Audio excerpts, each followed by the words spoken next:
podcasting's choice. From coast to coast, continent to continent, right here 24/7. PMR. Godzilla, the Mutos, Kong. We believe that these titans and others like them provide an essential balance to our world. And while some may pose a threat, Monarch is uniquely prepared to determine which of these titans are here to threaten us and which of these titans are here to protect us. Thank you for the 5th grade history lesson, Mr. Coleman. Cavebabble.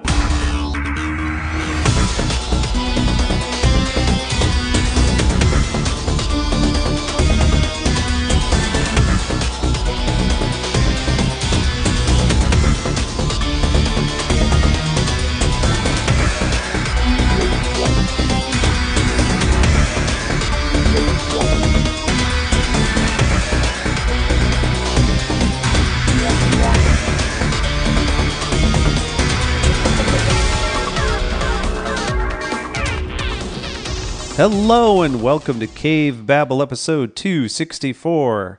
This week's episode, Godzilla, King of the Nuclear Waste Adventure Trail. Really? You're gonna discredit him right off the bat? Discredit him? Why would that discredit him? Well, yeah, why would that's true. Well, because I would think he would be entombed in something much more grandiose than... Even though, don't get me wrong, that adventure trail was totally awesome, but Godzilla, his temple is much more grand than that. I said he was the king of it. He's the king of lots of things. I didn't say he was located in it. Okay, I see. Yeah. I stand corrected. Oh, no, you don't. No, don't stand for this correction. I wouldn't if I were you. This episode is brought to you by Skreeonk.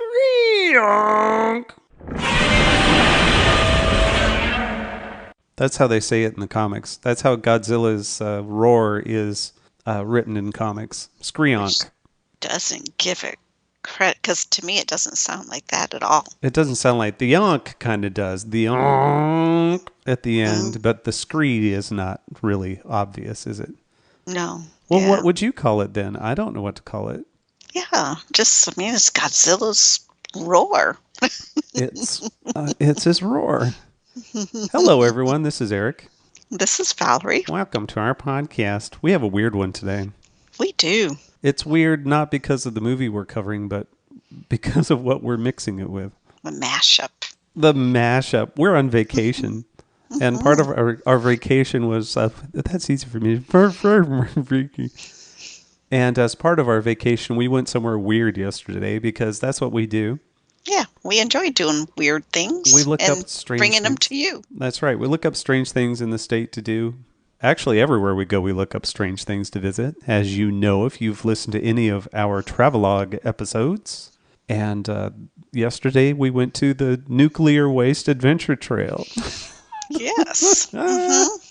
Which you can't help but go there and think of nuclear waste and nuclear things and monsters. And I was imagining that place being the tomb, or the home, I should say, the containment zone, monarch containment zone for a Titan. And it could be, because anything done by the government you really can't trust. And so who knows what's truly buried under there? That's they right. tell us it's nuclear waste, but is it? Maybe not. Yeah, maybe not. I know a ton of people were displaced not because of this nuclear waste disposal, but because of what was there before that they had to bury. Right. Monsters, I know. Because of Titans. And yeah. Yeah, the TNT plant. Dynamite. Oh no. TNT. Now we will never get advertising because I'm going to put that clip in here. And YouTube will say, no, Eric. Sorry. You can't, like our show is monetized. Give me a break. Let's cover the movie. Should be. Movie first. Movie first. Because we've already recorded the stuff at the trail. We survived. Right. Oh, spoiler alert! We survived the adventure trail. Yeah. I have a wonderful glow about myself now. We do. And it's really weird because we want to freak each other out. We get naked and we walk around in the dark, and it's even freakier. It is, because wow, you can really see our aura. Yeah, that's what it's called. It's green. If you guys are really nice, I'll show you my aura later on. Anyway. Okay, what are we talking about? Oh man, am I tired today. I hope I get through this okay without saying dumb things. Because I really do love Godzilla. Okay. What are we talking about? 2019's Godzilla, King of the Monsters. They're hunting. They all respond directly to an alpha. We stopped this Ghidorah. We stopped them all. Is there another creature that might stand a chance against him?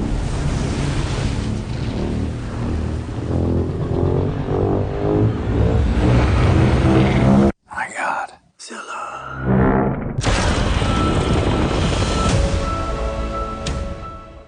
Dun, dun, dun. Skreeonk. We saw this in the theater. Yeah, we had to because you are such a huge Godzilla fan. Yeah, I'm a big G fan. Yeah, I like even the bad ones. I kind of enjoy watching. And when I came back to work and I told somebody said, "What did you do this weekend?" And I said, "We went and saw the new Godzilla movie." Somebody had the audacity to say, "Godzilla? What's that?" What's that? And it's like, what?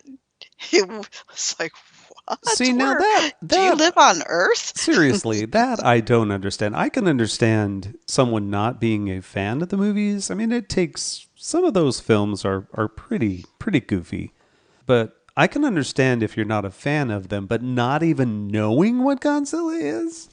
Yeah, I don't know. I guess if that's not your, if you don't hang around with people who enjoy Godzilla and other sci-fi, why would you? I guess this really isn't sci-fi. It's fantasy, huh? Well, no, it's sci-fi. Yeah, but no, it's like any sort of cultural osmosis, you would think you would know who Godzilla but maybe is. not. I mean, ask us who won the last NASCAR race. We wouldn't know. See? Ask me who my dad is. I wouldn't know. Do you know who he is? Who is your dad? I don't know. Godzilla? Maybe so. I know who I'm told who my dad is, but is he really? Oh my goodness. Anyways, that's nothing to do with this movie. No, it doesn't. This one's directed by Michael Dougherty, who directed Krampus, which we saw in the theater. Trick or Treat, which I don't know if you've seen the movie. Doesn't sound familiar. Trick or Treat? I don't think so. You don't? Well, he's known for those two movies. And if you see him, he's like 44 years old, and he looks at about 23 to me. He looks like a young guy to me. Then again, it could just be because I'm old now, and everybody looks young. I remember when Godzilla first came out. No, I don't. I was not alive when Godzilla came out. When it first came out. When Gojira came out. Or Gojira. Not Gojira. Gojira. Gojira. So, who stars in it? What's this movie about, babe? Oh, yeah. What is this? Godzilla. It's a Godzilla movie. I mean, need you read the synopsis? Well, apparently so, because some people don't know who Godzilla is. Big monster attacks other big monsters. Okay. What is this movie about? The cryptozoological agency Monarch faces off against a battery of god-sized monsters, including the mighty Godzilla, who collides with Mothra, Rodan, and his ultimate nemesis, the three-headed King Ghidorah. Ghidorah. I have to even correct the synopsis because it's wrong. Godzilla does not collide with Mothra. Oh, that's a good point. He doesn't collide with Mothra. He got it on with Mothra.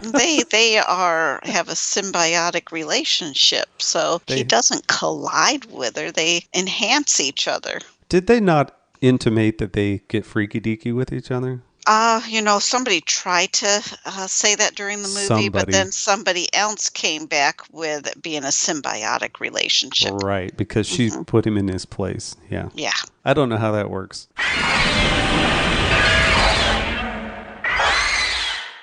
together they are stronger. Yes, they are. So that's the movie. Well, I guess how many, of our listeners have seen this movie? I would, because it's really interesting right off the bat. This was kind of either love it or you hate it, I guess. It's quite divisive. Even amongst Godzilla fans, this one's divisive, which is kind of funny to me because those who are into the old Godzilla movies, there's a lot of monster action in this one. There's also quite a bit of bad acting. And well, I don't know if it's really so much bad acting. I think there are script issues with this. The interactions between the people, there are some script issues that I have. But if you watch any of those Godzilla movies, now come on, the human portion of Godzilla films, not so hot. Right. A lot of them are that way. Right. I don't think this one's any different. No, this one in the user polls was voted the most unnecessary remake / reboot or sequel of 2019. So yeah, it's interesting. Of the people that they polled. There have been a bunch of these Godzilla films. Are they all? Do you think they're all that way? Well, I enjoyed this one. I enjoyed this. I didn't fall asleep during it like somebody else did when they saw the premiere. Charles Dance actually fell asleep during the premiere of this show. Charles Dance fell asleep during the premiere? Yes. Did he really? Yes, he did. He was born in 1946, so I guess he has the right to fall asleep. Yeah. Let's face it, Charles Dance probably falls asleep during most things. These days, that's true. Movies, concerts, sex. Probably. If even... No, I won't go there. So, who started this movie? Who stars in this? A whole bunch of people. We have Kyle Chandler playing Dr. Mark Russell. Kill these things, all of them, especially him. You want to make sure these things don't fall into the wrong hands? You kill them, and the orca is useless. What'd you think of him? He plays his part well. He played guy number 5. No, he's the main male lead, of course. Yeah. Well, I don't know. There's lots of main male leads, huh? But he's the from the prequel. Yeah. He was in the first movie. No, he wasn't. Oh, he wasn't? No, he wasn't in that one. Mm-mm. Oh, because this is the... Oh. Not that I remember. They put him into that one. In this film, they redid some scenes to make him in it. Yeah. But I shouldn't say redid. They added some scenes from San Francisco where he's in it. Yeah, but no, he wasn't in the first. No, he wasn't in the 2014 one. Well, I keep saying first. It's the first of the Monsterverse. The 2014, yeah, the one that the prequel to this. The first Monsterverse one. Yes. Yeah. But no, he wasn't in that one. But he is in this one. Now, no, my only problem, and it's not really a problem, I like Kyle Chandler, but I've never loved Kyle Chandler. He is a guy. He's just kind of a guy. He doesn't do anything amazing for me, and I don't hate him. He's just kind of a guy.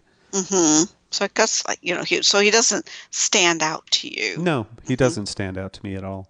He was born in Buffalo, New York. Well, I like him already then. In 1965. In 1965? Seriously, he's only a couple of years older than me? Yes. Mm-hmm. Well, he doesn't look it. We look similar age. Actually, no, he looks younger than me. Who am I kidding? I don't know. I think if you stood... Probably only because he probably dyes his hair. He's an animal behavior and communication specialist in this movie. Mm-hmm. Did you know that? No. Or what I call him, in my cast list, I call him... when not photographing wolves eating dinner, I like to demand that someone kill Godzilla. Yeah, that's true. Huh? So if he's okay now, so I love wolves. Please don't kill animals, but kill Godzilla. But kill Godzilla. Yeah. Well, it did result in the death of his son. Yeah, which was interesting. I was trying to. So that wasn't part of the 2014 movie. No, They introduced. No, this is all added after the fact. Okay. Yeah, this is all added for this film. Yeah, this whole family thing, which takes over the whole movie, by the way. Mm-hmm. And everything is done to reunite him with his child, even though how many hundreds of thousands of people have been killed? I don't know how many. A whole bunch of them anyway. Yeah, in all Godzilla movies, lots of people die. Yeah, So. including all of Washington, D.C. underwater, by the way. Yeah. Mm-hmm. But yeah, we're going to run him back, and by God, we're going to risk our lives so that we can reunite you with your child. With your daughter. Yeah, Rescue with your daughter. Yeah, right. Anyway, let's move on. Vera Farmiga as Dr. Emma Russell. Humans have been the dominant species for thousands of years, and look what's happened. Yeah, she was in it too. Mm-hmm. And she looks so much like Kate Blanchett, right? Blanchett? Yeah, Yeah. Kate Blanchett? Yeah. That was a little distracting. Yeah, I could see that. Mm-hmm. Yeah. She's from the Conjuring movies. As a matter of fact, I put my note for her is, when not starring in Conjuring movies, I like to unleash titans upon the earth. She was born in 1973. She's younger than me. Mm-hmm. Can we go back to the guy who's older than me? She was the second born of 7 children. Second of 7, huh? Wow, yeah. Wow. I know next to nothing about her because I don't watch the Conjuring movies, so... Right, I guess she was haven't in seen them, I Bates should say. Motel also, Yep, but I don't not think watched Bates Motel. we haven't either. seen that either. Mm-hmm. No, and that's a series. So, no, I don't know her from much of anything, and I don't think it's so much her acting. It's what they have her do that is... It's her part. It's her She plays part. her part well. She does. She plays it well. I just don't like that character, that's all. See, right. Yeah, which is why she plays it well, because we don't like Dr. Emma Russell. Well, there are specific things about it I don't like that I don't... It's not just a matter of not liking the character. I don't like where they take the character. I think it's dumb where they take the character. Anyway. Oh, okay. Okay, let's move on. Millie Bobby Brown plays Madison Russell. You're a monster. Sure enough, she was in this too. Yeah, and she does. I like her. She's I do too. Very good I shouldn't say up and coming. She's not up and coming. She's a very good actress. It's of her own. She was born in 2004 in Spain. Oh, God dang it. She's younger than me too? No. She was born in Spain? Yeah. And of course, everybody knows her, I guess, best for her role as 11 in the Netflix drama Stranger Things. Yep. As a matter of fact, I have written for her, I say, when not running around in the upside down, I wish I had different parents. She didn't have a whole lot to hang on to, especially when Mom was revealed to be the bad guy. She didn't have a whole lot to hang on to at that point. No. Did you know that she is the youngest person ever to be featured on the Time 100 list? No, I didn't know that at all. She's great on that show, and she's fine in this. My only complaint would be that she's not in it enough for me. Yeah. I mean, she has a pivotal role, but she doesn't do that much. Yeah, her character didn't let her full acting capabilities be utilized. I agree. No, not at all. I think she could be a nice, strong character, but mostly she snuck around and was able to get into places and do things without anybody noticing for somehow. Well, which is true because, adults don't see kids. So kids can get away with things because adults don't see them. Don't see who? Kids. Adults don't see kids. What are those? See? Exactly. Kids. What are you talking about? Children. Children can... Children. See? Exactly. You don't even know what they are. Oh, you mean those short humans? That can sneak around in places and you don't even realize that they're... Wait, how'd you get in the bathroom? Wait, stop flushing the dog down the toilet. Oh, God, that makes so much more sense now. I thought they were elves. See, right. No, wait, what are elves? You just send them all back to the North Pole. Same thing. I'm so confused. Little people that cause mischief. Anyways, we got off of poor Millie Bobby Brown. Oh, I'm sorry. Go ahead. No. Oh, we're going to move on? Well, are we? I mean, do you have anything more to say about her character as you slam her? I'm not trying. It's not her. It's not her. I'm telling you, the problems I have are not with the people in the movie. It's what they have them do. It's trouble with some of the things, not all the things. I really enjoy this movie. The monster action is amazing. So So all you have, I mean, the screenplay was by, Michael Dougherty. Dougherty and Zach Shields, so you can blame them for the week. I'm not going to blame Michael Dougherty because it's obvious in any interviews you hear, the extra features on the Blu-ray we just got, he obviously is a big Godzilla fan, so I don't have really any problem with him. I just think some of the things they kind of explain away and do in the movie are just not quite up my alley, that's all. Okay. It's okay. You'll explain it to us. Hey, guess what? The next two people were in the last film. We have Ken Watanabe as Dr. Ishiro Shirazawa. We must find ways to coexist with Titans, with Godzilla. And don't ask him what time it is. That is insensitive for you to do that. That is, because, his father gave him that watch. Oh, yeah. I love his character. They don't flesh it out enough for me. But at the same time, he is the core, he's the heart, I should say. He's the heart of the film. He is the one that is always having a respectful fear of Godzilla. That's what I should say. Mm-hmm. Is not wanting to kill. Right. He's wanting everyone to live in peace and harmony. That's right. We're Godzilla's pets, not the other way around. Right. If we just would understand that, the world would be a better place. Yeah, right. Exactly. So we'll talk more about these ones, but let's move on. Sally Hawkins. Another problem I had with this movie, and it's not her. It's because of what they did to her. Dr. Vivian Graham. Most of them were discovered in deep hibernation, while others we've contained at top secret sites around the globe. Cambodia, Mexico, Skull Island. We even found one in Wyoming. They're everywhere. As I ride in here, I'll just die now. No one mourn me, okay? Yeah, it's like all of a sudden, bam, she's gone. And it's like they really didn't even expound upon They killed her off in the first act of the movie, and no one afterwards says a word about it. Exactly. No one mourns her. No one misses her. It's like they just move on. What happened? Yeah. Oh, my God. Yeah, that was weird how they just dropped her because I enjoy her as an actress. Loved her in, that movie. I'm going to butcher it. Yeah, the 50 Shades of Water. The Shape of Water? The 50 Shades of Water. 50 Shades of Fish. Yeah, 50 Shades of Fish. The Shape of Water. I love her in that movie. Yeah, I do too. We need to watch it again. Yeah, we do. Mm-hmm. We have that not only on Blu-ray, we have that in 4K, and we still haven't watched it since we bought it. Wow. We saw it at the theater, but we didn't. Guess we just move on then. I guess so. Zhang Ziyi as Dr. Eileen Chen / Dr. Ling. Dun, dun, dun. I can be two places at once. Yeah, she can. She's a twin. They're twins. They're twins. Which they reveal in this movie, which ties into Mothra.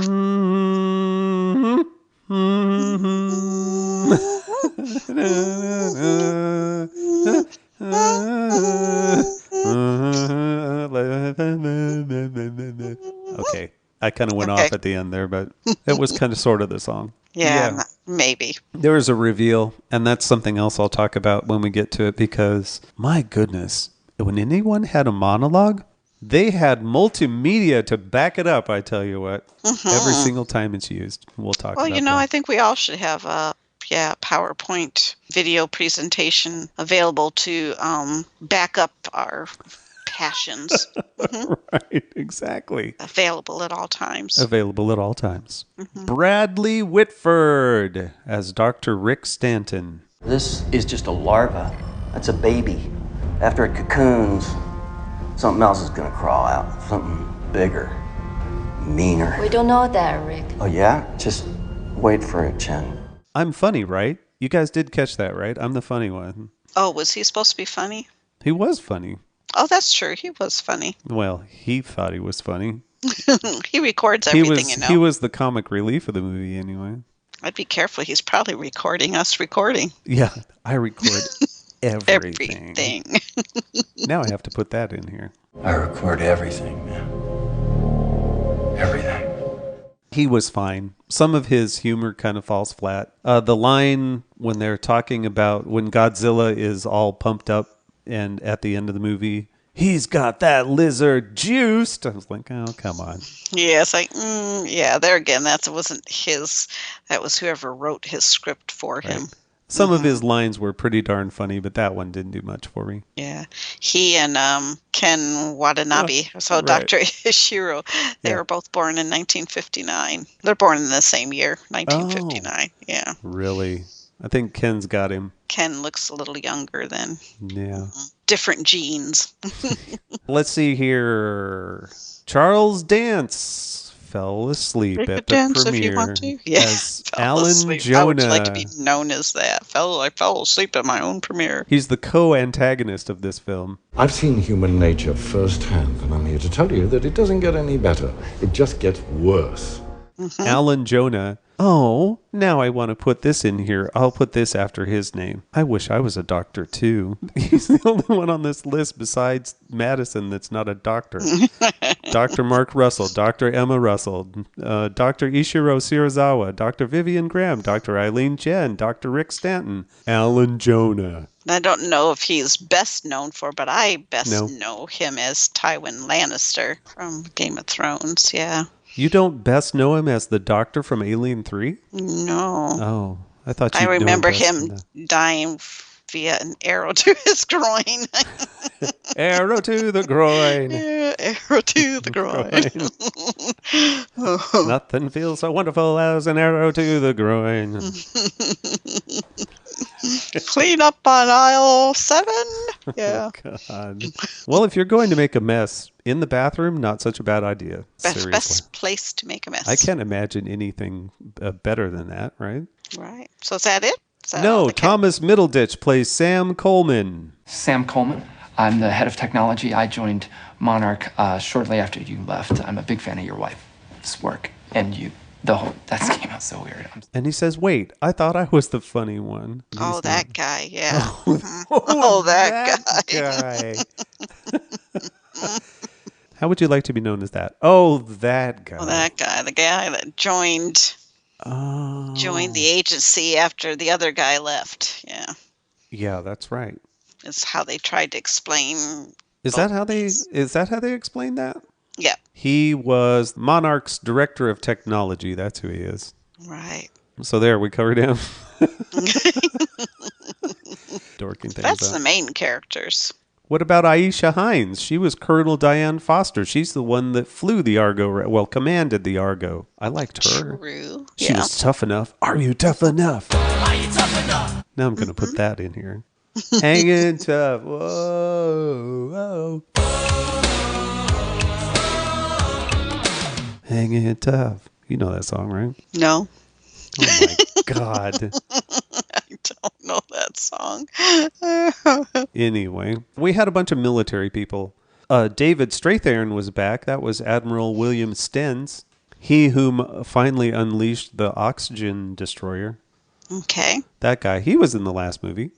That's true. So there's another one that was brought over from that film. He did dumb things in this movie too. Yep.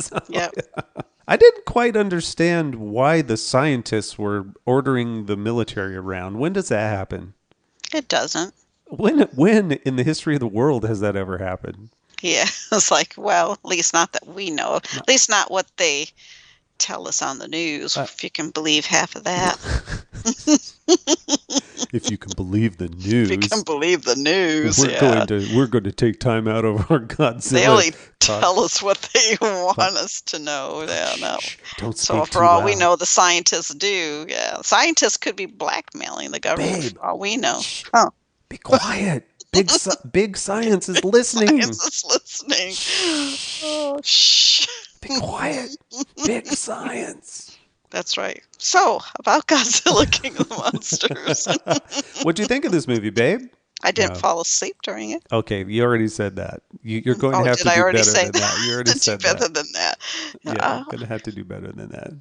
I enjoyed it. Yeah, you enjoyed it. It's one of those. Go ahead. No, go ahead. I just said it had a storyline that I guess I could follow.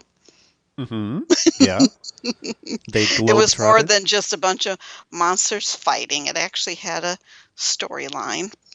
Most fine. of these monster movies, these Godzilla movies that I've watched, very few of them have any type of story, in my opinion. Yeah, they are kind of loose on the story, aren't they? Hmm. That's true. So this one I thought fleshed out the characters enough that I've grieved when things happened to some of the characters and felt anxiety when others were in danger. So it built the characters that you could feel for them. Not all of these Godzilla movies do that. Yeah, that's true. Hmm. I think do you like, well, they call them the G team. Do you like the G team? Yes. Going after, we've seen G teams before, actually G-Force is what they were called in earlier Godzilla movies. We've seen a lot of G-Force folks. I think this is my favorite of the G teams, I guess. Is well, they die. Yeah, they die real good though. Die real fast. They die real fast or real good, man. We lost a lot of pilots, didn't we? Oh yeah, it's like, man, they had what, 9 or 12 of them, and like within a minute they were all gone. That was just straight out of Aliens, wasn't it? You were watching their little bio signs and bloop, bloop, bloop. They go red, red, red, We've red. lost the whole squad. Yeah. I love, okay, we'll talk about monsters. We'll go through the monsters, the main ones one by one, but we'll get back to that. We'll talk about that. That one scene with Rodan is something else. I loved it. So, yeah. I liked it. I have to say, I thought seeing it a second time on, at home with our cool system and everything would, make me love it even more type of thing. But I came away with the same overview that I had before. I love the monster action. It's a gorgeous film. Bear McCreary did the music for this one, and he did a great job because he incorporated just enough of the original theme and Mothra's theme and all of this to be callbacks, but not in a pandering way. It was like a lot of new great music and choral arrangements and drums and things like that. And just enough of the old themes to go, yeah. Like when Godzilla comes up out of the ocean and that music plays when he's reborn after they nuke him down underneath the water. When he's reborn, it's a different version of the original theme, and it just gave me goosebumps. I was like, yes, yes, yes, yes, yes.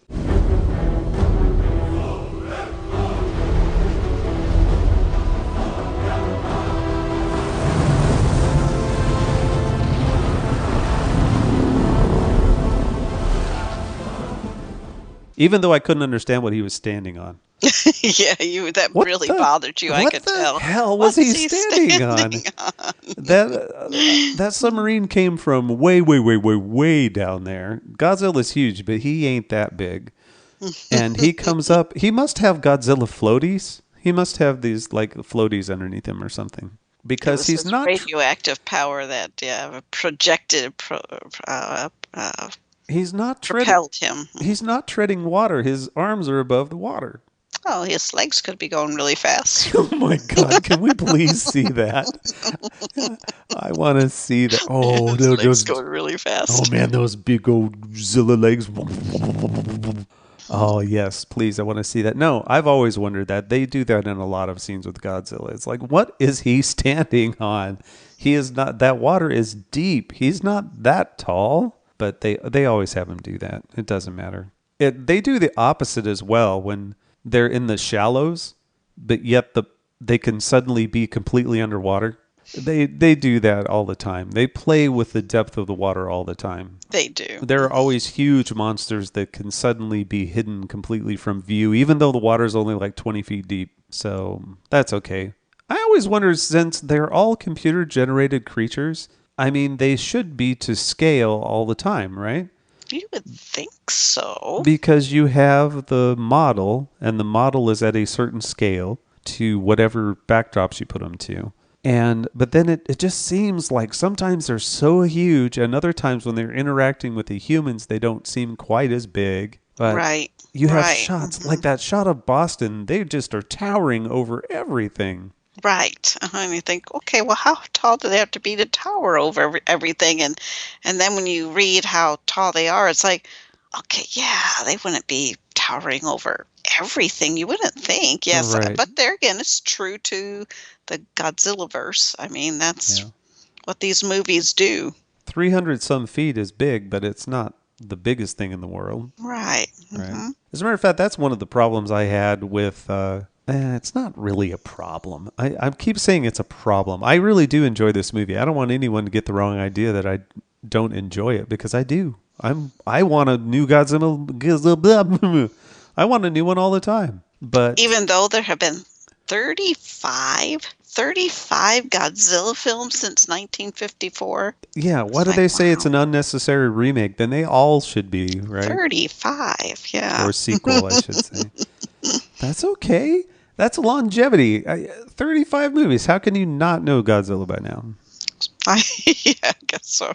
Yeah, I don't know. But anyway, one of the issues I have with scale is, okay, there are 17 Titans that they talk about around the world, which I won't name off all of them, but when they show world map views and they're showing when the kaijus are all worked up and they're starting to do their thing, right? Destroy cities, smash around stuff. Mm-hmm. They show that world map and they show how they're all spread out, okay?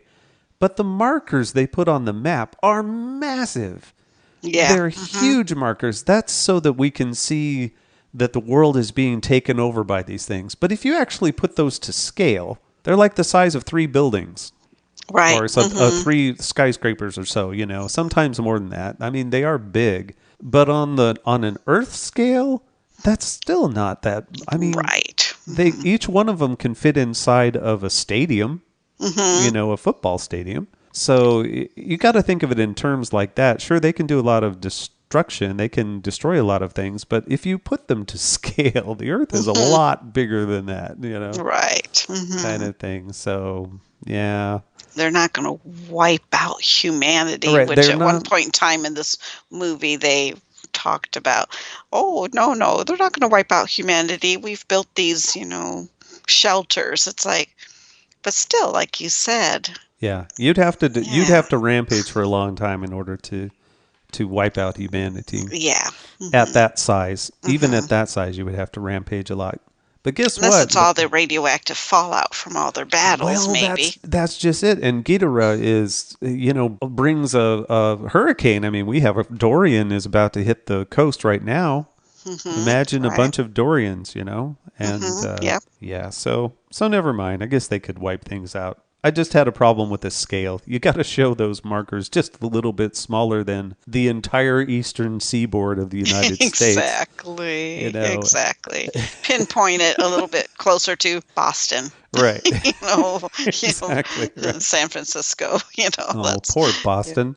We're sorry, TC and Kim. I know, TC. We hope that you eventually will be able to get back to the city center and not die from the radiation. Right, I know. That was quite the battle. I know. What is the half-life of that, huh? When will they ever be able to go back into Boston again? Yeah, and see another game at Fenway Park. I know. I know. Oh, well. Let's talk about some of the gear or the ships or things like that. Okay. I want to talk about the Orca. Okay. All right, you have this. Well, the Orca's not a ship. The Orca's I was saying device. the gear and the ships. I'm starting with the gear. What do you think of this concept of the Orca? I really didn't give it a whole lot of thought, really, because it's just, sci-fi, and they throw this tech out there, and somebody, human trying to dominate another species. I mean, it's same old, same old. Well, it was originally developed by both Mark and Emma, the husband-wife team, the Russells. They developed it together, and it was originally to not so much communicate, but to warn whales away from beaching, I think. I think it was to keep them away from the shorelines. Right. Prevent them from, beaching. Right. Beaching. Right. So then she takes that technology, and that device with its little speakers and everything is able to scan the creatures somehow, even if they're not making noise. It's able to scan them. I don't know how it's able to scan. So that it can get essentially each of these things has its own voice. Mm-hmm. And a guy on the extras was saying, one of the production designers was saying that thing gives out and receives hypersonic sounds. So ones that we can't hear. Because one of the things that was driving me insane is this thing has just little speakers. And, well, first of all, they're able to patch it in one place and it plays all over the globe. How is that possible? But if it's supersonic sound. It's on the internet, man. But it's also, on the waves. Even when it's not hooked up to any sound system, it just plays itself like a boombox, and the monsters can hear that too. They got very good hearing. They have very good speakers. That thing is, I mean, but anyway, I guess trying to explain it as hypersonic things that we can't hear, kind of like a dog whistle is what he is the example he used on the extras. Mm-hmm. I could understand that if you couldn't hear the sound it was making. Throughout this movie, you can hear the alpha sound that it is making. Well, they probably had to do that because of, otherwise we wouldn't get it, you know? But they didn't even, I don't even remember them explaining anything about a hyper sound, any sort of thing like that. No, they didn't. Mm-hmm. It just made a noise. It was this sound. Great. Now Ghidorah is going to come after us. Why'd you play that?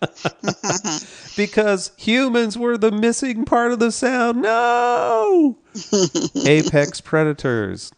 So she's able to, quote unquote, speak to these creatures because she can play back the sound of the alpha sound or their sound. But all I'm thinking is, okay, these are intelligent creatures, right? Because right, very intelligent. Because they come up and they give you this stare down. There's one point where Godzilla is looking like, you jerks, at the people. Oh, you're not worth my time, and he goes off. They're really good about showing the eyes, trying to show the intelligence in the eyes. Isn't this the equivalent of like a Pokemon? All you're doing is saying their name over and over again to them? Yeah, is that what it is? Because they don't even really tell you what they're saying other than you're saying something that is controlling them. And so what are you saying? Hey, hey, hey, hey, hey, hey. Right. It would be like playing a recording of a bird making one chirp and saying that you're communicating with all the birds of that type from that one chirp. It's so I think all that it's saying over and over again is alpha, alpha, alpha, alpha. Yeah. After a while, they're going to say, you drive me crazy. And then they're going to go mad and they're going to stomp. And Mothra, the Mothra larva is going to spit webs all over you. Right. I don't know. I wasn't really buying mostly what the orca, like I said, the only thing that really bothered me about the orca was just how far that thing was able to transmit without any sort of cords or cables or connecting to anything. It was just playing it aloud on those speakers, and those giant monsters were hearing it. And supposedly, too, they had to, of course, King Kong is part of all of this, and they have to put out a tweet when this was all going on. It's like, when people are saying, well, where's Kong? Where's Kong? Oh, well, Kong heard it. He just chose to ignore the call because he was taking care of those big lizards on his. he was trying to keep the lizards from leaving the island. Right, he has to watch those things from underneath. Yep. Yeah, so interesting. Mm-hmm. Oh my God, Argo, the world's largest stealth bomber. Yeah, that's what it looks like. That's exactly what it looks like. It's a flying wing, and that's the most impressive technology out of the whole thing. I really like that ship. Mm-hmm. Yeah, it looks fantastic, and it's got all of those. I guess those are Ospreys. The vertical helicopter things. Yeah, Mm-hmm. I think those are Ospreys. And anyway, it has all those aboard. The only thing it just is like the MonsterVerse's version of the Avengers ship. Very much so. Things like that. It's very much like that. And that is another one of the I keep saying they're issues, but they're really the talking points that I have about it. Is it's been 5 years, okay, and in real time since the last Godzilla movie, and also in movie time. They talk about it being 5 years later. 5 years ago in San Francisco, this happened, okay. At that time, Monarch was around, but it was military doing everything that were taking on Godzilla in San Francisco, right? Yeah, in the 2014 movie. Five years ago, not only is Monarch had all these facilities around the world, but in 5 years, how long have they had all this incredible technology? They have bases, not only have bases all over the world, they're like G.I. Joe. Right. They have, watching all these Titans. Yeah, that underground facility that they had with the Muto parts in it, I think that was the Muto head they had down there, right? I think so. From the first film. That underground, just that base alone was just massive, was huge. You're telling me they were able to organize all of that, and make all that in 5 years? Right. That had to have existed before. It had to have. So why didn't they use it in the last movie? None of that was used. None of it. Absolutely They had to wait until the military needed their help. Yeah. It wasn't enough that San Francisco was being smashed. They had to wait. Oh, well, now had to wait until the world was in danger. Until an extinction event, not just San Francisco, but a world extinction event. Yeah. Oh, now it's serious enough that Monarch can actually help. I do love their logo, though. I think it's a cool logo. Yeah. All right, let's talk about Big G. Let's talk about Godzilla and his design. What do you think of his look? Now, you've seen a lot of the old movies, a lot of which are real cheesy. And the suits are of varying quality, shall we say, over the years. It's pretty much the same critter from 2014, the last Godzilla movie, but they have made some changes to him. The spikes on his back look more like the original Godzilla, the 50s Godzilla. And he has longer claws. I don't know if you remember, like the airport scene in the 2014 movie where this giant foot comes down, boom, at the airport in Honolulu. It looked just kind of like an elephant foot in that movie. That's true. In this one, he has more claws. There are still those big old funky feet, which are perfect, by the way, for treading water. See? Yeah. And rather than although elephants can tread water too. Yes, they can. Yeah. But they have more claws now. He has bigger claws in this one. That I did notice because he was grabbing and ripping things. And yeah. He's a big old boy. He seemed like he was more, like I said, better proportion, because sometimes when they do Godzilla, they have, his upper body seems to be so tiny and weak, and then he's got these big massive, legs and hips, and this one he just seemed to be massive from head to toe. Yeah, he's kind of like a walking mountain, isn't he? Yeah. He really looks like he could throw some stuff around. He definitely doesn't have those wide hips anymore. It's thick all the way through the whole critter. Yeah. He's really cool. And oh my God, he was so cool when he was all powered up and nuclear. Yeah, very much Walking through the buildings and they're just melting all around him. He looked so cool.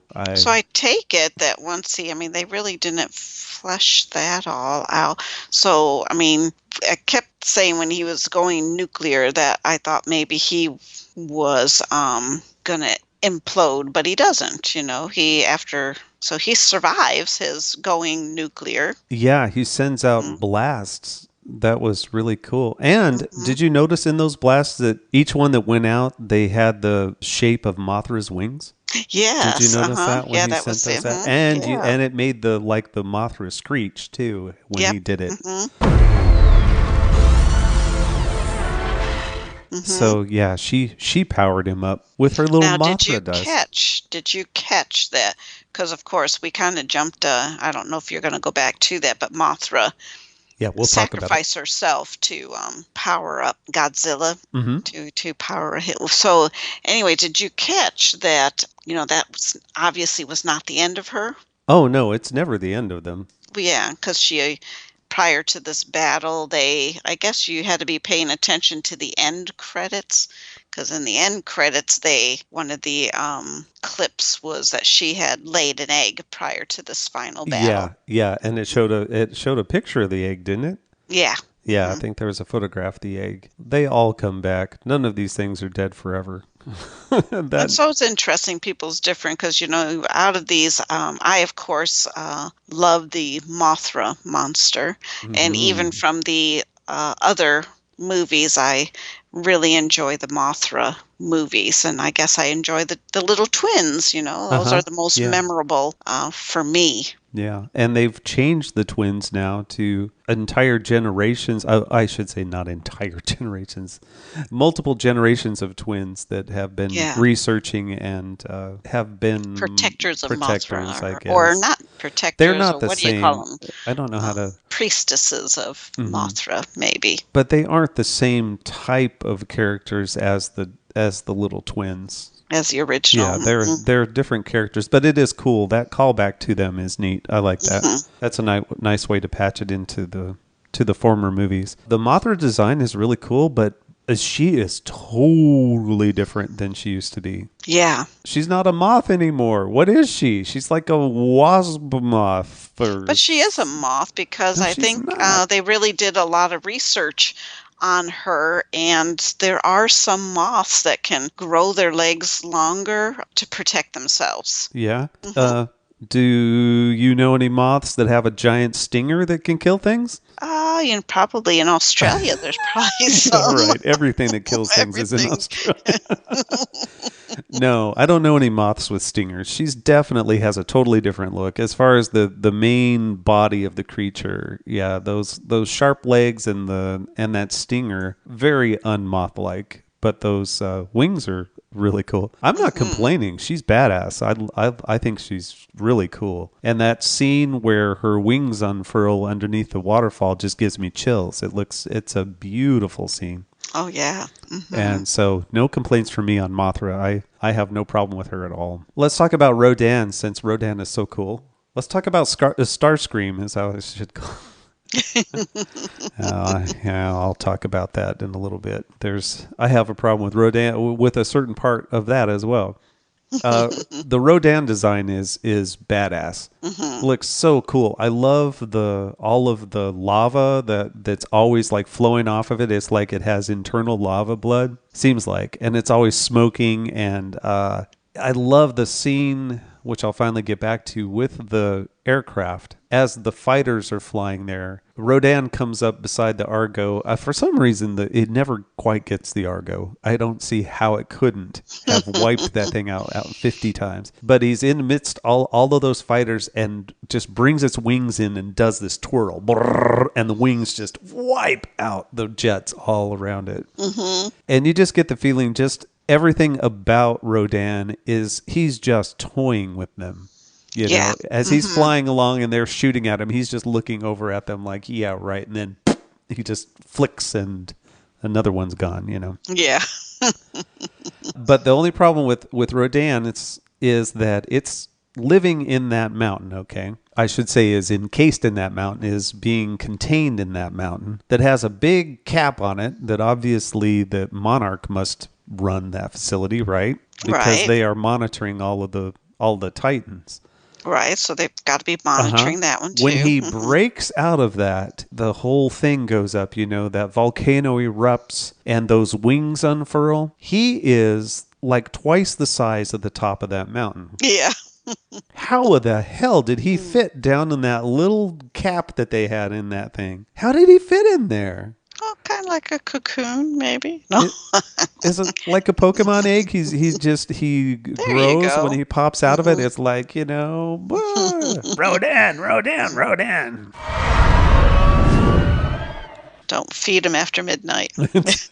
Wow, you're mixing streams. Don't feed him after midnight. I love him, and that reveal is amazing. It looks fantastic. Some of the best effects work of the whole movie is in that sequence, and then he flies down over the city and just wipes it out with just the wind from his, the hot wind from his wings. They were originally going to design him more bird-like, and then decided and I'm glad they didn't, because he's more pterodactyl. Pterodon-like. Yeah, I like this design. I think it's probably my favorite of the Rodan designs, because he's somewhere in between. He's between, I guess, what I would think of him like as a phoenix. I think of him as a cross between, like a gnarly old phoenix that's half burned, burned and is mixed with a pterodon. Yeah, like a pterosaur. In all the Pteranodon. 35 movies, this is the first movie that Mothra and Rodan fight. Yeah. And boy, do they fight. And she gets Yeah. the final stab, as you say. Awesome. Which didn't kill him somehow. Yeah, right. I guess his heart's not there. No, apparently he has no heart. Oh. Oh, poor Rodan. I won't go over a lot of the other Titans. I mean, there's that funky one that looks like a mastodon, like a half mastodon. That one's really cool. I like that one. Of course, there's the, what's her name? Scylla. I don't want to mess it up because she is one of the spider one. Scylla, yeah. That's her name. Scylla's the giant. Behemoth is the one that is the woolly mammoth one. It's like a cross between a mammoth and a gorilla kind of thing. It walks on two legs, but it has a mammoth head. That one's pretty cool. But the king of them all, of the bad guys, they're not bad. They're just following a signal. Yeah, they're just following their king. But one of them is bad, and that's King one of them's from Ghidorah, a.k.a. Monster Zero.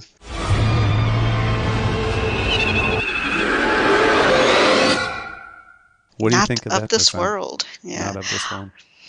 I wish I had paid more attention to. I mean, I was paying attention to the three heads, but I knew that one of the three heads appeared to be the dominant head, the middle head.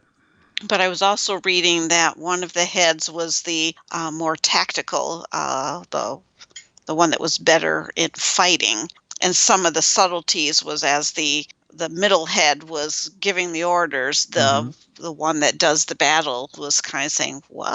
What do you mean? This isn't making sense." It's almost like it was mouthing off, right? It was looking over at him, and I think it actually bumps the head at one point, like "Get going!" Yeah, and I guess I didn't catch all of that. I think most of that, I believe, was in that Antarctica scene.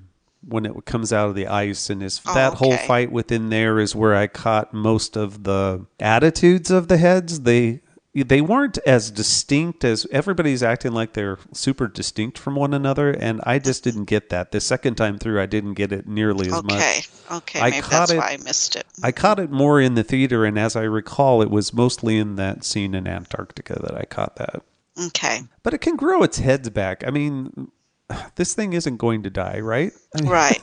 And then they explain, that when the head, even though the head gets cut off and it grows back, it's able to retain its memories because it's like an octopus. I guess an octopus, as it loses its legs, can, so when it regenerates, it hasn't lost its memories. Its memories are still part of the main body.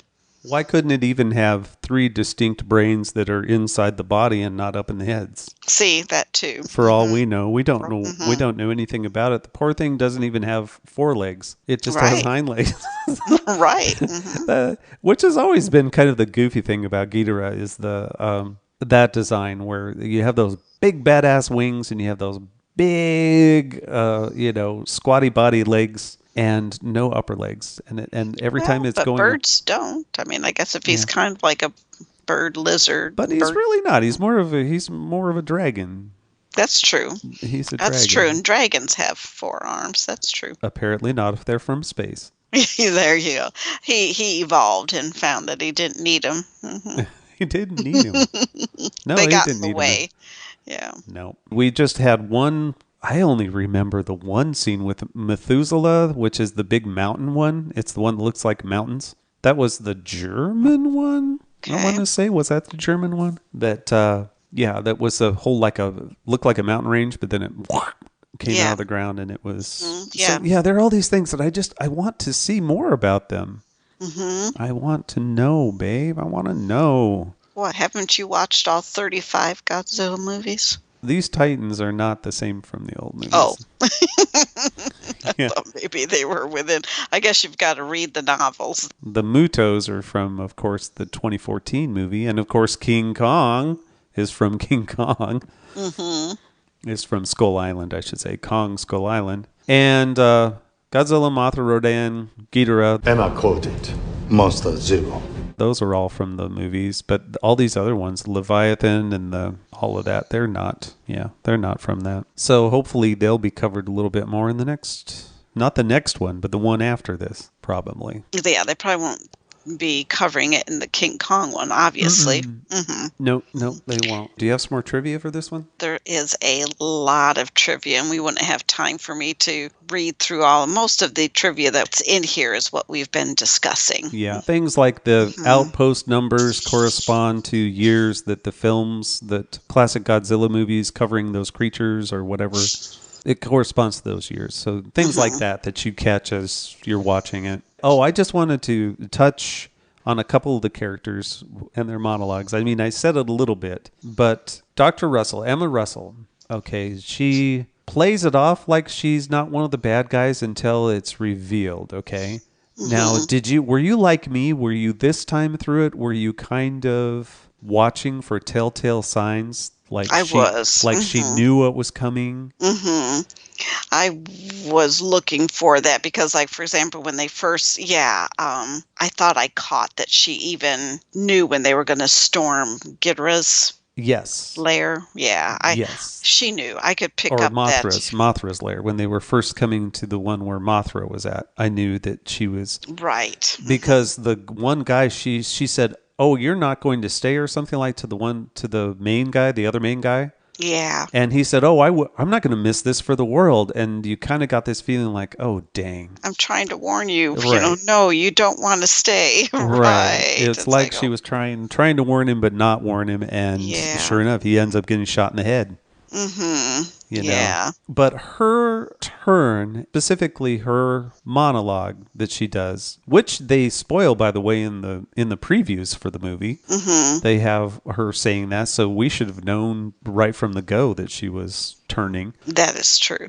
Because that was definitely part of the previews. But anyway, during that section, when she's explaining why she's doing this, not only is it obvious that Vera Farmiga is reading it off of a teleprompter, her eyes are going back and forth. Yeah, you can tell she's reading. She's reading the darn thing. Not only is she reading the darn thing, she is bringing up video and showing them pictures, and she's broadcasting this to them. She had a whole PowerPoint presentation set up for that? Yeah.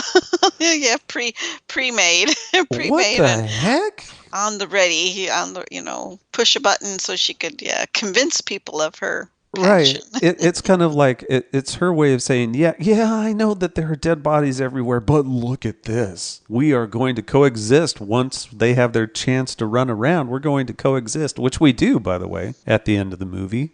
Coexist, and things regrow, and areas that are desolate are flowering again, and peace is brought back. I should say balance is brought back. Yeah, there you go. Balance is brought back. It's not peace, it's balance. The natural balance. Anyway, it just soured her for me for most of the rest of the movie, and I could not have cared less what happened to her character. Yeah. I honestly, I couldn't. I wasn't feeling anything for her as mom.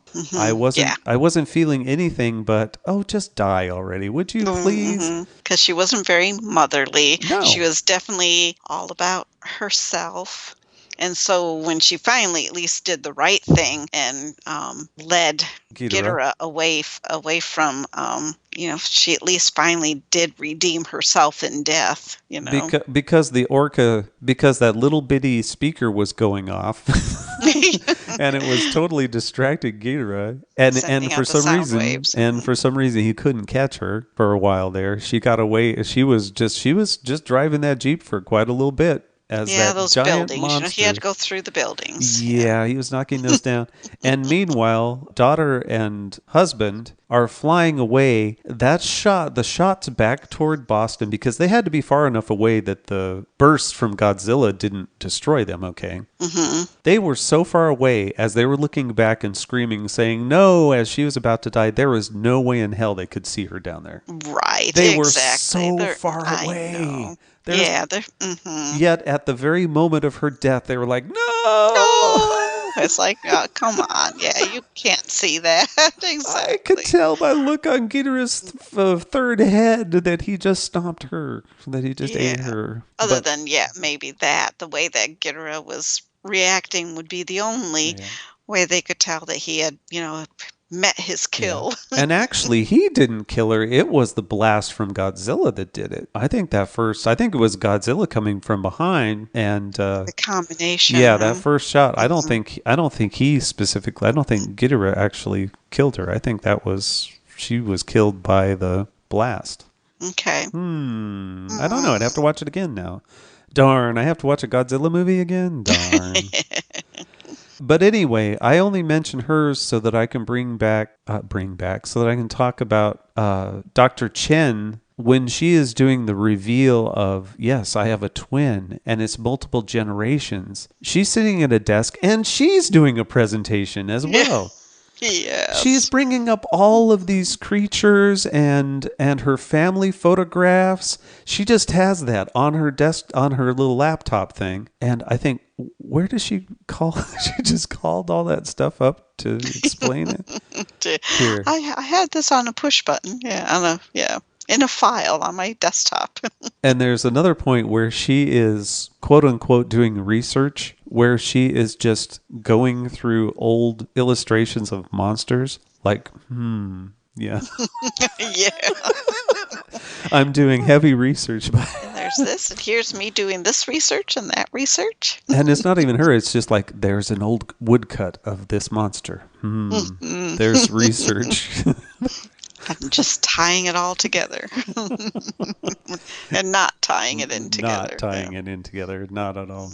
And again, they move heaven and earth just to bring, Mark Russell back to Boston and family, and to find the daughter, even though the whole world is going to hell. Yeah, they have somebody in the aircraft that already ready to take him to Boston. And it's like, what? How do you arrange all that? He didn't even know. They even said when he was first leaving, before Mothra showed up, when he was first leaving, he was telling the guy, where he was telling Coleman is who he was talking to. He was saying, I got to do something. And he was like, where are you going or something? He's like, I can't do nothing. I won't lose, I won't lose another child. But he had no idea where she was at that point. Right. Nor did he know where the airplane was going. Yet they were just going somewhere. Yeah, going... Where were they going? Out there, somewhere. Well, it ended up they weren't going anywhere yet, because that's when Mothra showed up. So, yeah. You were talking about Ghidorah in the ice in Antarctica, right? That whole scene? Mm-hmm. That was straight up almost exactly the look of Megatron stuck in the ice in the first Transformers movie. Oh. It looked just like it. And I wondered why they aped that so much, because for me, that's not a good movie for you to ape. Because I didn't even like that movie that much. But they did a lot of that. From the G.I. Joe looking bases to callbacks to Transformers. And I say callbacks to Transformers because at the end of the movie, the whole idea in Transformers is you have Starscream that is, oh yes, Megatron, yes. There is totally a scene like that at the end of this movie with Rodan. He comes up and, limps into the group of monsters, and Godzilla looks over at him like, oh, really? Please, don't fire! I was wrong. I shouldn't have done it. oh, yes, sir. And he lowers his head, and bows to Godzilla. Mm-hmm. Yes, Megatron. You tried to kill me, my best friend gave up her life because of you. And he grovels in front of Godzilla just like Starscream and Megatron. And I thought, was that necessary? I don't know. Was that necessary? Let's see here. Last thing I'll talk about is the Oxygen Destroyer. And that's the last thing I'll talk about because it was what killed Godzilla in the original Gojira movie. Oh, really?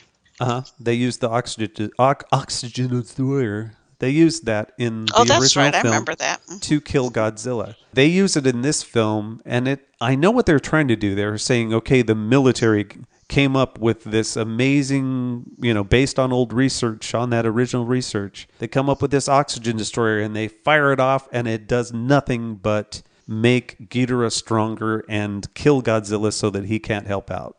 Mm-hmm. So the military, when they're one move that the military fully makes without the scientists running the show, like the real world. Big science, I'm telling you. Yep. Uh-huh.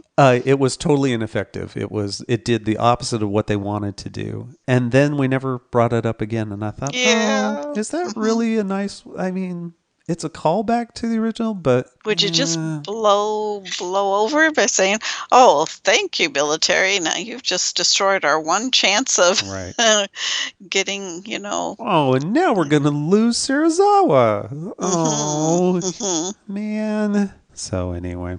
Yeah, again, they just went right over it, Yep, but they sure did. Breezed right over it. Didn't do any callback to that at all. Yeah, not again. After that, it was just their way of referencing the first film, and we kind of moved on. Yeah, weird. Yeah. Now, there is no doubt that I will watch this movie over and over again, if for nothing else than the battle sequences. But I watch a lot of bad Godzilla movies over and over again. So yeah, you do. Yeah, and some of them I sleep through. Yeah, some of them are slog through. Yeah, I have to be honest. There are some that are just really a slog. I have to admit. But anyway, so thumbs up from me with the caveats that I brought up. Yeah. And thumbs up from you. You didn't fall asleep. Right, thumbs up. Yeah, I enjoyed it. I enjoyed it just as much the second time as, and I think now you've kind of explained through this podcast of how they tried to tie it into the 2014 movie, but how it really didn't tie in, because that's what I was trying to tie it in, but it really doesn't. Yeah. I mean, it does, but it doesn't. It does, but it's like things have escalated so much and the technology has changed so much and how they approached it has changed so much. And we're following a different family. I keep wanting to follow the 2014 family, but it's now a different family. Yeah, you just forget about them. They aren't even part of this. See, right. Yeah, not even a little bit. So, yeah, but this is the line that we're going to follow from here on out. This movie will continue in the Monsterverse. It will have far more ties to this one than that 2014 movie. Okay. We won't have a full reboot again. It will be a lot of where they are taking the Titans, the monsters now, the kaiju now, or where this movie is going to go. We will not just have a reimagining again. I think it will be this is the one that we're going to go forward with. So okay. Anyway. Okay. Makes sense. Yeah, I would think so. I don't know. And as soon as I say that, they'll change everything. So anyway, I'm very interested to know what they'll do with Kong. Godzilla is so much bigger than King Kong that I'm not sure how they're going to make that work. I mean, Kong is massive, but he's not at the scale of Godzilla, I don't think. I would have to watch that movie again. I guess we'll have to watch Skull Island and see how big he is in that movie. That's true. But I think he needs to be bigger. I'm not sure how they're going to do that. Yeah, I don't know. I'd have to look and see how, because he was pretty big on Skull Island. I mean, he stood as tall as mountains. So I'd have to watch it again to see just how tall. I don't know. You know what? There are whole sites out there dedicated to the size of these things. You know there are. I'm sure there are. We just have to look them up. And those are our thoughts on the movie. Enjoyable. If you've not seen it, now we've just spoiled everything, so you might as well not see it. Yeah, but I don't think, they could still see and enjoy it. I would think it's a Godzilla movie, Mike. It's Godzilla. What more do I need to say? It just goes to show that you can't contain these things, babe, no matter what you try. They cannot be contained. They will break out. And speaking of containing, how's that for a segue? Very good segue. We went to our own containment facility. We took our own trip to the weirdest place ever. It's not the weirdest place ever. No, we've been to weirder. We've been to weirder places than this. We just wanted to get out and see something different and take us easy. It was a very easy hike. I can't even call it a hike, walk. Right. To the Nuclear Waste Adventure Trail. Aw. And it sounded something like this. Okay, so let's say it's vacation time, but you're not really leaving yet. So you have some days beforehand. You want to go somewhere. Not too far away, because we were going to be driving really far. A week from now. Yeah. Week from today. Yeah, week from today. And so what do? You go to the Nuclear Waste Recreation Area. What do they call it? I can't remember. Nuclear Waste Adventure Trail. Adventure Trail. Nuclear Waste Adventure Trail. So let's say you have an area that has a bunch of waste products in it from decades of doing things wrong, and you have to bury that, do something about it. What do most places do? They bury it deep, they put a whole bunch of stuff over the top of it, and they turn it into a park or something so no one knows what's there. Until everybody starts dying of leukemia, then they begin to wonder, what's up? Unless you live in Missouri. What do you do in Missouri? You put a big mound over it, you put a trail up to the top of it, and you call it the Nuclear Waste Adventure Trail. But they encased it in cement, so it's supposedly, so we've got a man-made cement trapezoid. So we're not going to see barrels with green stuff coming out of it and nuclear symbols everywhere? Because when was this built? Back in the early 1900s. Right. Early 1900s? 1980 something? 90 something? Okay. 80? I can't remember. The early 1900s. We will tell you all about it because I will record it. So while all these other people are good little boys and girls are in church, we're going to go tromp around over the top of nuclear material. Yeah, we are choosing to go walk. Radioactive material. Yes, we are choosing to go walk around a radioactive site. Isn't that smart? This is one of my favorite things about Google reviews, okay? You go on Google, you find the place, and you get all the reviews of trail guides and people like that talk about these things. And then you have the one guy who is probably more realistic than all of them, and he had it rated 1 star. He said, "It's right in the name. What is wrong with you people?" There's a reason we put these places in the middle of nowhere. Which, oh man, sorry about that, everybody. That bounced all over the place. This one is not in the middle of nowhere. It's right next to a high school. Right. Yeah. We're choosing to go get nuked. Oh boy. Okay, now I'm going to get gas though. Bye-bye. Okay, we are in the Interpretive Center. I'm a little disappointed there aren't any Simpsons in here that I can see. I like this sign. What is radiation? What does half-life mean? When a museum sign has 3 Mile Island on it, you're not in your normal museum. You will receive less exposure to radiation walking to the top of the disposal cell and standing on the platform at the peak than you would receive standing in your own backyard. Well, that's because our backyard is a toxic wasteland. This one at least is protected. Yeah. Mm-hmm. Look, they're literally putting barrels in it. Filling the pit in 1996. Oh my God. Okay, there's a job I don't want. Do you know what you're working with? Yeah. They can't add more to it. Wow. You're getting 6 to 9 MREMs a year from your natural gas stove. Medical procedures, dental is 25 to 35. Good Lord. Yeah. You get 24 TV. You get 24 a year living at sea level. If you live 10,000 feet or above, you get 125 MREM a year. So Denver's getting 50, living 1 mile above the... Wow. They have twice the exposure than we do. You smoke 1.5 packs of cigarettes a day, you get 1,300. Uh-oh. I say, when you sleep next to somebody. Oh my God, 2 a year, babe. 2 a year just for sleeping next to somebody. You could take. The people of Howell, Hamburg, and Tunerville were stunned to learn their land was needed and would be acquired for production of a TNT and DNT plant.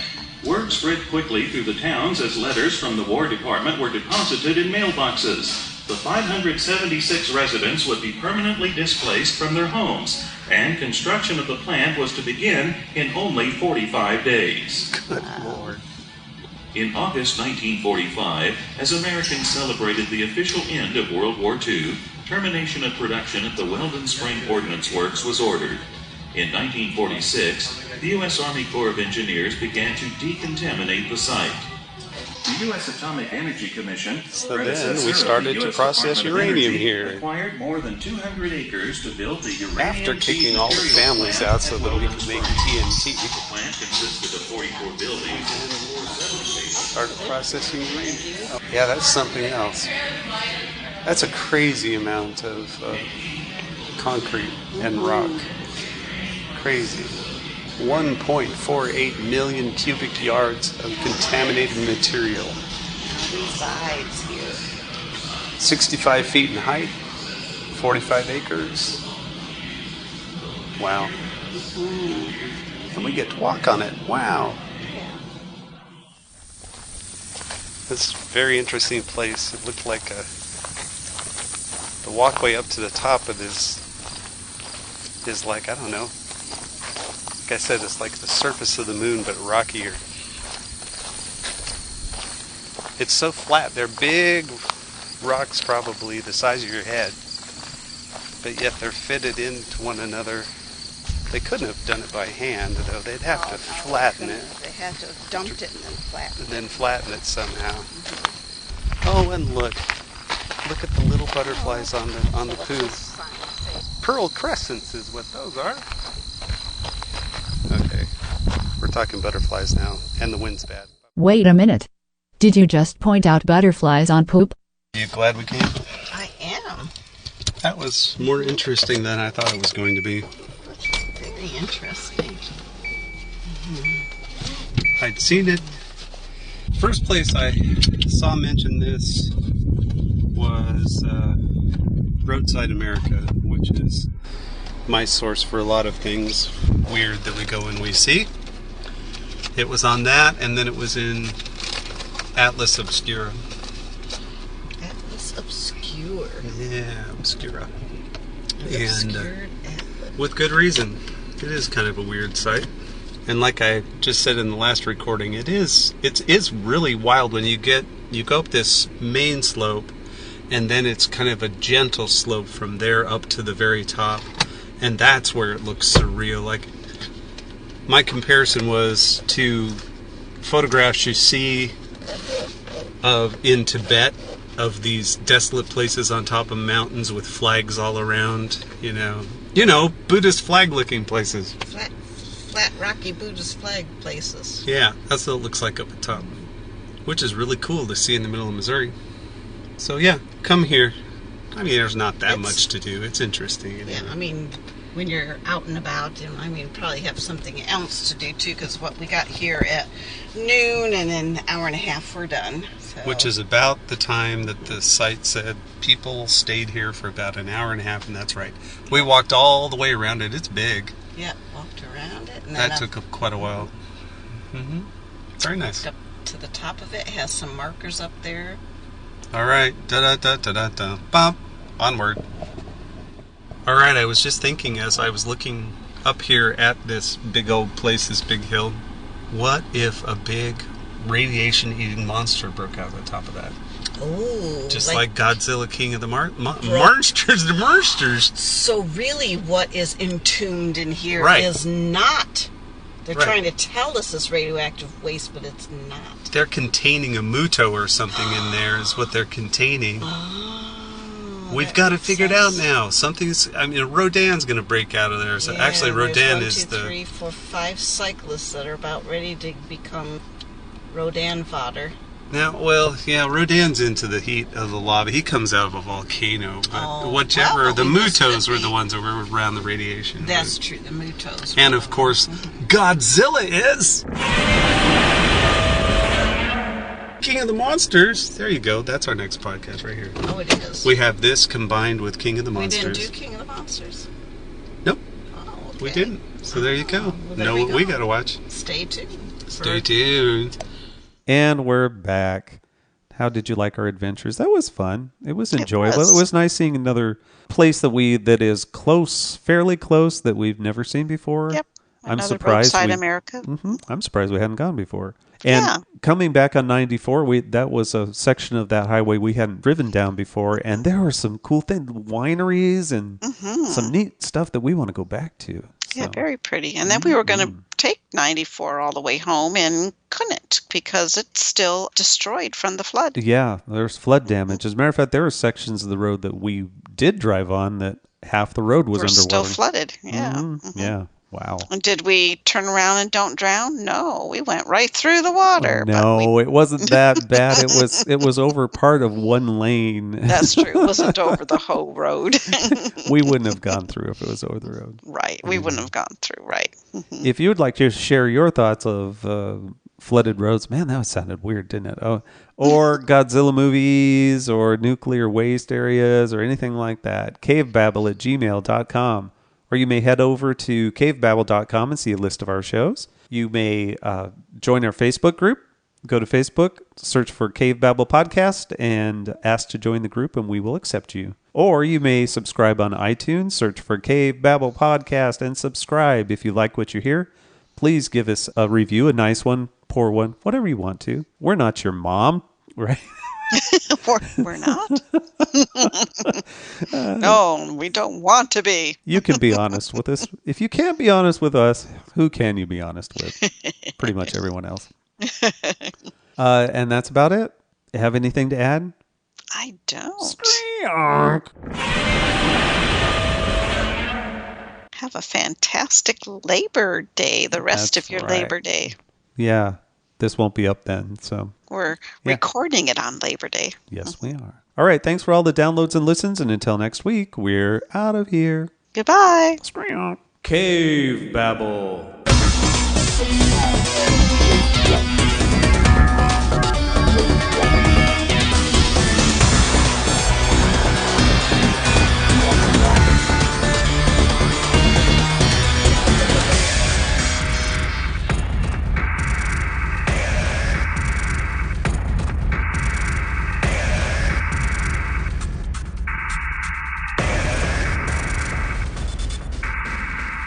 Long live the king. Podcasting's choice.